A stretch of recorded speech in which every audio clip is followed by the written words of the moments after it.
अंदर का जो फंगस है जिसे आप डेंड्रफ कहते हैं, एक्चुअल में वो फंगस है। अगर वो कानों के रास्ते जाएगा और ब्रेन में पहुंच गया तो मर जाएंगे। वो एंटी टॉक्सिक होता है, इतना भयानक कि वो पहुंचता तो है ही है ब्रेन में, लेकिन जो कानवा में जाता है ना, उसको फंसा कहता है कि एकरा ट्राई कर पहले। इतना चिपचिपा होता है।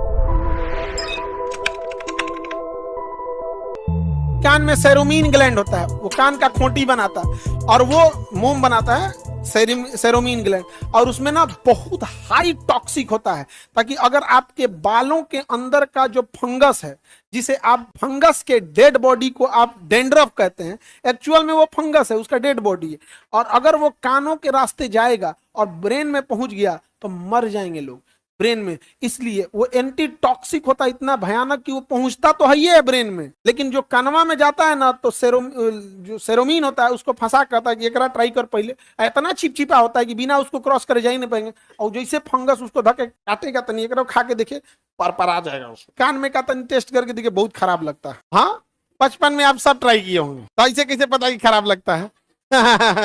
हम लोग भी ट्राई किए हैं। अरे बचपन का लड़का पहले मोबाइल नहीं था, नाक से निकाल के गोल गोल बनाते रहता था।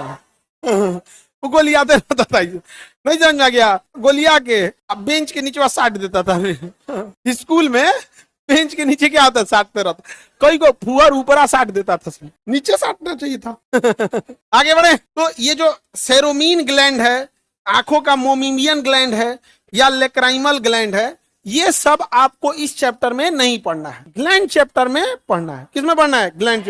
यहाँ पे सेरोमीन, लेक्राइमल, यहाँ पे अगर देखेंगे तो यहाँ पे सेबेकस ग्लैंड पाया जाता है नाक के ऊपर। नकिया के ऊपर क्या पाया जाएगा? सेबेकस ग्लैंड। अब रात में सो के उठिएगा ना, उठाएंगे ऐसे देखेंगे तो तेल पचर पचर आया रहेगा, तो क्या है? सेबेकस ग्लैंड है सब, स्वेट ग्लैंड। तो ग्लैंड चैप्टर में हम लोग देखेंगे। समझ में आ गया कि नहीं? आप अपने बालों को काला बनाने के लिए क्या लगाते हैं?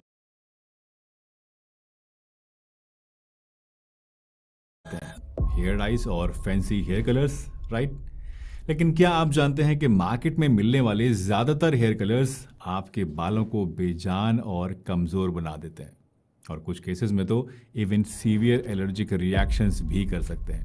हाय एवरीवन, मैं हूं डॉक्टर सलीम, और पिछले 20 सालों के अपने करियर में मैंने देखा है कि ज़्यादातर लोग अपने बाल काला करने के लिए हेयर डाई को लगाना नहीं चाहते, लेकिन सही जानकारी ना होने की वजह से मजबूरी में उन्हें ऐसा करना ही पड़ता है।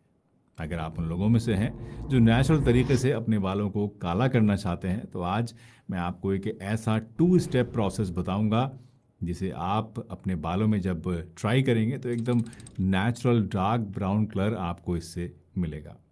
आपके बालों का सफ़ेद होने की स्पीड कम हो जाएगी और आपके बालों को कोई नुकसान भी नहीं होगा। इनफैक्ट नुकसान तो छोड़िए, उल्टा ये तरीका आपके बालों की जड़ों को अंदर तक नरिशमेंट देगा और उन्हें मजबूत बनाएगा। तो चलिए बिना किसी देरी के आज की इस बहुत ही इंटरेस्टिंग वीडियो को शुरू करते हैं और जानते हैं कि ये प्रोसेस क्या है, किस तरह से हमें इसको फॉलो करना है, कौन कौन सी चीज़ें इसके लिए हमें चाहिए होंगी और इसमें आपको कौन कौन सी सावधानियाँ रखनी है। आपने अक्सर देखा होगा कि जो लोग केमिकल बेस्ड डाइज लगाते हैं उनके बाल धीरे धीरे पतले होने लगते हैं, वॉल्यूम कम होने लगता है और बालों के सफ़ेद होने की स्पीड भी और ज़्यादा बढ़ जाती है। जानते हैं इसके पीछे की असली वजह क्या होती है? वजह है इन डाइज के अंदर, इन हेयर कलर्स के अंदर यूज़ होने वाला एक बहुत ही ख़तरनाक केमिकल जिसका नाम है PPD, यानी पैराफिनाइलिन डायामाइन। ये केमिकल ऑक्सीडाइज होकर हेयर को कलर तो कर देता है, लेकिन इससे स्कैल्प में इन्फ्लेमेशन और फॉलिकुलर डैमेज बढ़ जाता है। इसके अलावा ज़्यादातर हेयर डाइज में अमोनिया भी पाया जाता है, जो कि बालों के नेचुरल कलर को पूरी तरह से निकाल देता है, उन्हें ब्लीच कर देता है और बालों के केराटिन प्रोटीन को भी डैमेज करता है। जिससे होता क्या है कि बाल ड्राई और ब्रिटल हो जाते हैं और आसानी से गिरने भी लगते हैं। लेकिन अगर मैं आपसे कहूं कि बालों को कलर करने का जो सीक्रेट तरीका मैं आज आपको बताने वाला हूं, इससे आपको इस तरह का कोई भी नुकसान, कोई भी प्रॉब्लम नहीं होगी, तो आई एम श्योर इसके बारे में आप ज़रूर जानना चाहेंगे। दोस्तों, ये एक 2 step natural hair colouring process है जिसमें आपको सिर्फ 3 आयुर्वेदिक इंग्रेडिएंट्स की ज़रूरत पड़ेगी। पहला है हेना पाउडर, दूसरा है भृंगराज पाउडर और तीसरा है इंडिगो पाउडर। पहले स्टेप में आपको लगाना है हेना और भृंगराज का मिक्सचर। हेना आप जानते ही हैं कि एक नेचुरल हेयर कलर होता है, ये बालों की जड़ों को मजबूत बनाता है और साथ ही साथ एक नेचुरल हेयर कंडीशनर की तरह भी काम करता है, जिससे कि बाल आपके नरम, मुलायम और चमकदार बनते हैं। इसमें लॉसोन नाम का एक पिगमेंट होता है जो कि आपके बालों के केराटिन से बाइंड करके एक ऑरेंज रेड टाइप का कलर बना लेता है, जो कि आपने अक्सर लोगों को देखा ही होगा बालों में। वहीं भृंगराज की बात करें, जिसे किंग ऑफ हेयर भी कहते हैं, तो ये आपके हेयर फॉलिकल्स को स्ट्रेंथन करता है, मजबूत बनाता है, बालों को सफ़ेद होने से रोकता है, बालों का झड़ना कम कर देता है और वॉल्यूम को भी इंक्रीज करता है। तो फर्स्ट स्टेप में आपको इन दोनों ही चीज़ों को 3:1 के रेशियो में मिक्स करना है, यानी 3 हिस्से आपको हिना के लेने हैं और 1 हिस्सा आपको भृंगराज पाउडर का लेकर इन्हें एक कढ़ाई के अंदर, लोहे की कढ़ाई के अंदर आपस में अच्छी तरह से मिक्स कर लेना है। अब इसमें आप थोड़ा थोड़ा करके पानी डालते जाइए और इसका एक स्मूथ पेस्ट बना लीजिए। इसमें गांठें नहीं पड़नी चाहिए। जब ये पेस्ट अच्छे से आपका बन जाए तो इसे आप एक पॉलीथीन से या किसी ऐसी चीज़ से ढक दीजिए जिससे कि इसके ऊपर ज़्यादा एयर का जो कांटेक्ट है वो ना हो पाए। और फिर उसके बाद 2 से 3 घंटे या प्रीफरेबली पूरी रात के लिए आप इसको इस तरह से छोड़ दीजिए। दोस्तों, लोहे की कढ़ाई यूज़ करने का कारण ये होता है कि हिना के टैनिन्स के साथ जब आयरन ऑक्सीडाइज करता है तो इससे एक रिच ब्राउन मैरून टाइप का कलर मिलता है आपको, जो कि काफ़ी ज़्यादा नेचुरल और ब्यूटीफुल लगता है। इस पेस्ट को लगाने से पहले आप अपने बालों को एक अच्छे शैम्पू से, एक माइल्ड से शैम्पू से वॉश कर लीजिए ताकि एक्सेस ऑयल और डर्ट वगैरह जो आपके बालों में है वो निकल जाए। और फिर बालों को आप अच्छे से सुखा लीजिए और फिर ये जो पेस्ट आपने बनाया है, जो कि ओवरनाइट रखा था, उस मिक्सचर को आप अपने बालों में अच्छी तरीके से लगा लीजिए। इसके बाद 2 से 3 घंटे वेट कीजिए और फिर प्लेन वाटर से अपने बालों को धो लीजिए और बालों को नेचुरली सूखने दीजिए। वैसे यहाँ मैं आपको एक प्रोफेशनल टिप और देना चाहूँगा दोस्तों, कि अगर आप चाहें तो इस मिक्सचर के अंदर 1 टीस्पून आंवला पाउडर और थोड़ा सा नींबू का रस भी मिला सकते हैं। इससे कलर और भी ज़्यादा अच्छा आएगा, बट ये ऑप्शनल है और ड्राई हेयर वाले लोगों के लिए सूटेबल नहीं है। तो अगर ड्राई हेयर है तो आपको इसको, यानी आंवला और नींबू को आपको इस्तेमाल नहीं करना है।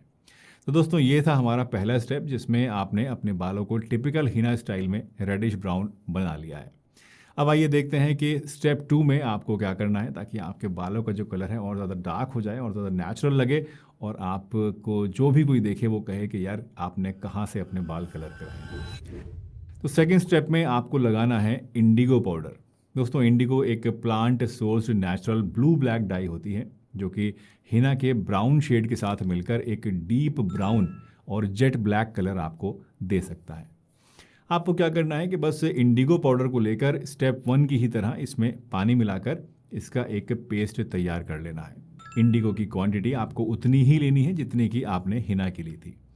अब इस पेस्ट को आप अच्छी तरीके से ढककर सिर्फ 5 मिनट के लिए रखिए और 5 मिनट के बाद इसे अपने पूरे बालों में हिना ही की तरह अच्छे से लगा लीजिए। याद रखिएगा कि इंडिगो पाउडर को भिगोने के बाद आपको 5 से 10 मिनट के अंदर अंदर अपने बालों में लगा लेना है। बहुत ज़्यादा देर इसको आपको नहीं रखना है, क्योंकि ज़्यादा देर रखने से क्या होता है कि इसकी जो पोटेंसी है वो कम हो जाती है। इसको कितनी देर तक बालों में लगाना है ये डिपेंड करता है कि आप इस कलर से किस तरह का टोन चाहते हैं।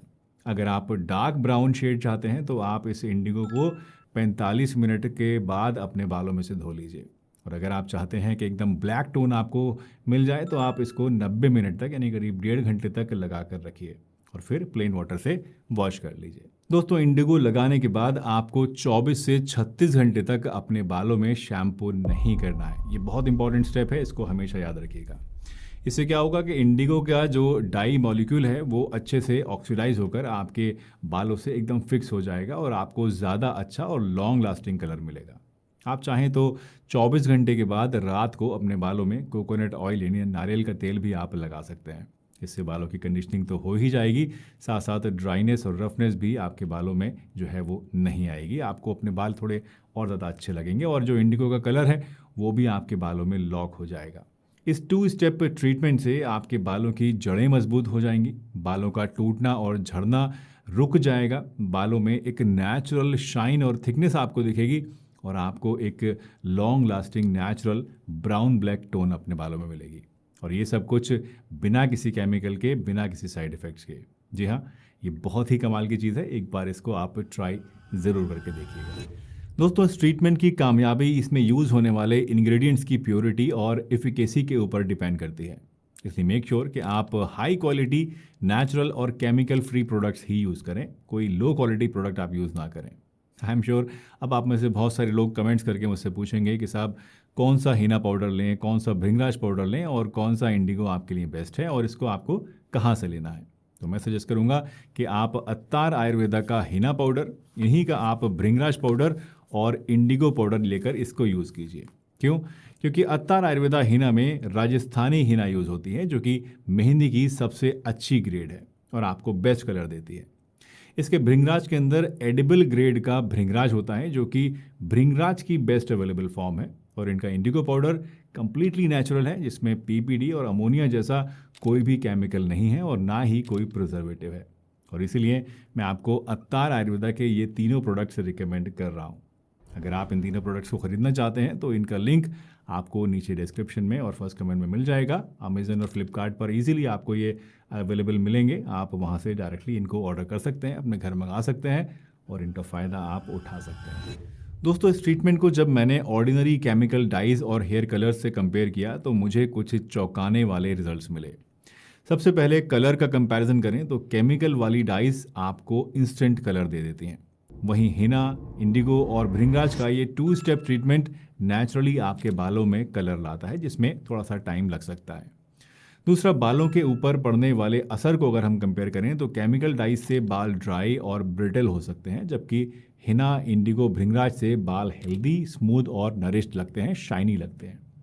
तीसरा, जब मैंने कंपेयर किया कि इन दोनों से हमारी स्कैल्प पर क्या असर पड़ता है तो मैंने देखा कि केमिकल डाइज से स्कैल्प इरिटेटेड हो जाती है और कुछ लोगों में इचिंग या फिर एलर्जी भी इससे हो सकती है। वहीं नेचुरल ट्रीटमेंट से आपकी स्कैल्प कूल और हेल्दी रहती है और इस तरह का कोई नुकसान आपको इससे नहीं होता है। और लास्टली, सबसे important parameter, safety. Chemical dyes में पीपीडी और अमोनिया होता है, जो कि कई लोगों के लिए रिस्की हो सकता है। इससे एलर्जीज हो सकती हैं, साइड इफ़ेक्ट्स हो सकते हैं। वहीं हिना, इंडिगो और भृंगराज 100% हर्बल इंग्रेडिएंट्स हैं, जो कि सभी लोगों के लिए पूरी तरह से सेफ है और इस तरह की कोई साइड इफ़ेक्ट्स इससे आपको नहीं होते हैं। तो इन 4 मोस्ट इंपॉर्टेंट पैरामीटर्स को ध्यान में रखते हुए आप अपने लिए डिसाइड कर सकते हैं कि आपको केमिकल डाइज यूज़ करनी चाहिए या फिर आपको नेचुरल कलर यूज़ करना चाहिए। याद रखिए, नेचुरल कलर थोड़ा सा पेशेंस मांगता है, लेकिन बदले में आपको हेल्दी, स्ट्रॉन्ग और नेचुरली शाइनी बाल देता है। ये बालों को काला करने का एक सेफ, होलिस्टिक और साइंटिफिकली वैलिडेटेड तरीका है, स्पेशली अगर आप इसे रेगुलरली हर 3 से 4 वीक्स में यूज़ करते रहते हैं। उम्मीद है कि आज की ये वीडियो आपको पसंद आई होगी, अच्छी लगी होगी और कुछ नया इससे आपने सीखा होगा। अपने बालों को नेचुरली काला आप इससे ज़रूर करके देखेंगे और मुझे कमेंट्स में बताएंगे कि आपको कैसे रिजल्ट्स मिले, अच्छे मिले या आपको कोई प्रॉब्लम आई।